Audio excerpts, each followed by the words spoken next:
States are racing to ban cell phones in schools, and for good reason. It turns out that these addictive devices are creating massive problems in the classroom. It's not just about the distraction that cell phones cause. It's also about their impact on teenage mental health and early childhood development, which might be even worse than we suspect. In this video, you'll learn why cell phones are such a distraction in the classroom, what they do to teenage mental health, and what screen time does to young children. Hi, I'm Spencer Doman.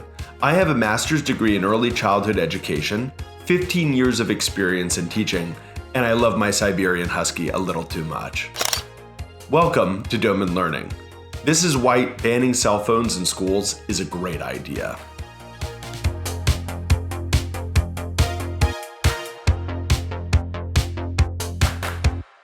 Every day, millions of American teenagers sit in classrooms and they're distracted by this.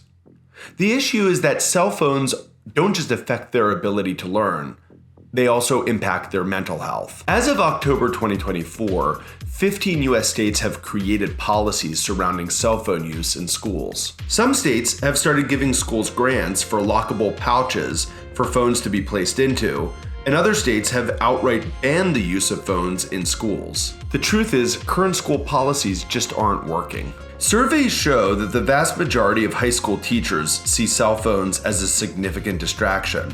But you know what's even worse? Most admit that they're struggling to enforce school policies that are supposed to be helping. Russell Shaw, who heads the Georgetown Day School in Washington, D.C., recently wrote a piece for The Atlantic about why they decided to ban cell phones in his school. He makes a great point, which is that cell phones are similar to cigarettes. They're addictive and bad for mental health. Look, we've all heard at some point that there are concerns about mental health and phone use amongst teens.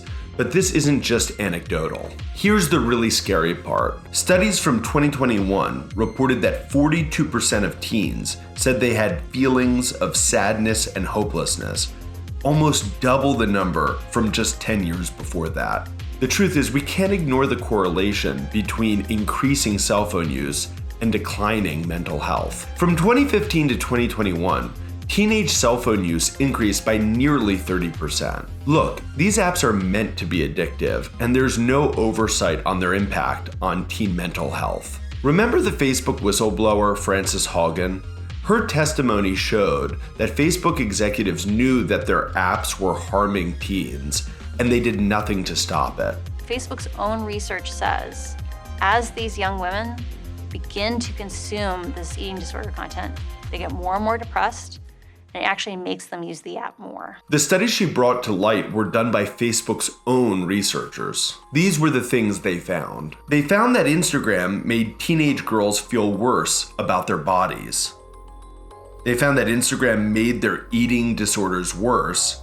And the saddest part, thoughts of taking their own lives got worse after starting to use the app. It's been 3 years since this information became available, but not much has changed. Schools are facing a big problem, but this shouldn't be viewed as a schools versus teens problem. This is a tech versus us problem. It's clear that more and more states are stepping in to create stricter policies around cell phone use. But can a simple ban fix this complex issue? The majority of my educational experience has been working with young children. I know firsthand how early brain development shapes kids' future learning and behavior. Banning phones in classrooms is a step in the right direction, but it's also an issue that needs parent involvement as well. Research published in JAMA Pediatrics shows that kids aged 3 to 5 who use screens for more than an hour a day experience changes in brain development, particularly in white matter,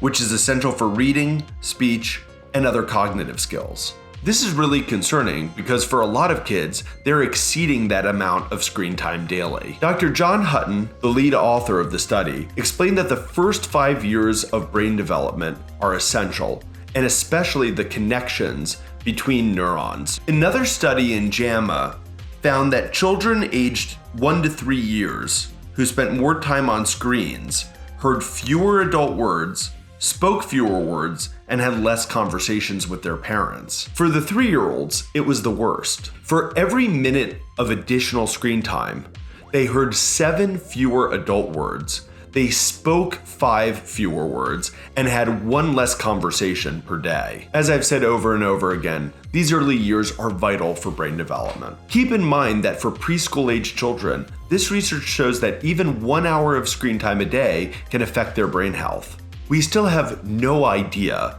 what the effects on brain health would be, say, if a child watched a screen for 3 hours a day for the first 18 years of their life. All of this raises real concerns for the brain and mental health for the next generation of children. Banning phones in schools is a great start, but this goes way beyond the classroom. We need a culture shift, and this begins with parents. Some parents worry that limiting screen time will affect their child's tech skills, but the reality is these apps are designed to be intuitive.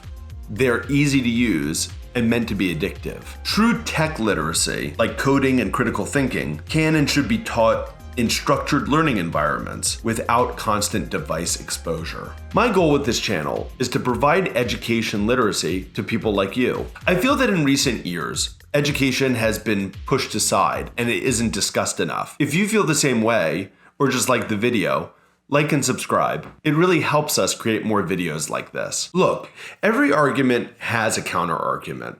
And when it comes to banning phones in schools, I think the strongest opposing case is around security. For a parent in today's world, one of the greatest fears might be not being able to reach your child in a time of crisis. It is completely understandable why a parent would want to contact their child during a school emergency. No parent wants to feel helpless. However, let's look at this horrible scenario from another lens. Oftentimes during emergencies, communication networks become overloaded or disrupted due to the many calls. Let me give a personal example where I experienced this.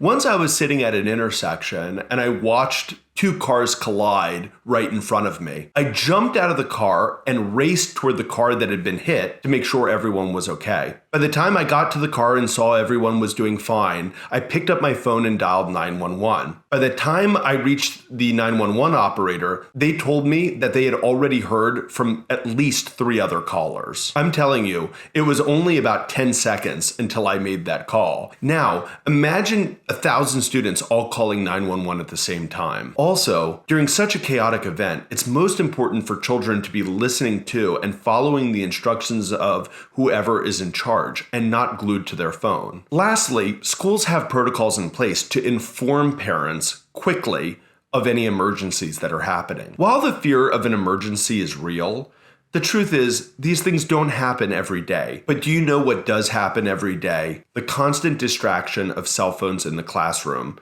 and the very real mental health risks. These problems affect students every day. Other countries have already banned cell phones in schools for years, and here's what they've found. First, kids had less visits for psychological consultations. They also had a decline in bullying, both for boys and girls, and improved academic performance. These improvements were even more pronounced for children from low socioeconomic backgrounds, and the schools with the strictest banning policies often had the best results. It's clear to me that even though we're living in a constantly developing technological age, as humans, we are not immune to the problems that phones bring. Personally, I feel the effects and have difficulty in limiting phone use. I can't imagine what it's like for an 8-year-old who doesn't know any better. Whether you agree or disagree, I'd love to hear from you in the comments below. Congratulations for making it to the end. If you like this type of content and want to learn more about current educational trends, like and subscribe. To paraphrase Frederick Douglass, it's easier to grow a child than to repair an adult.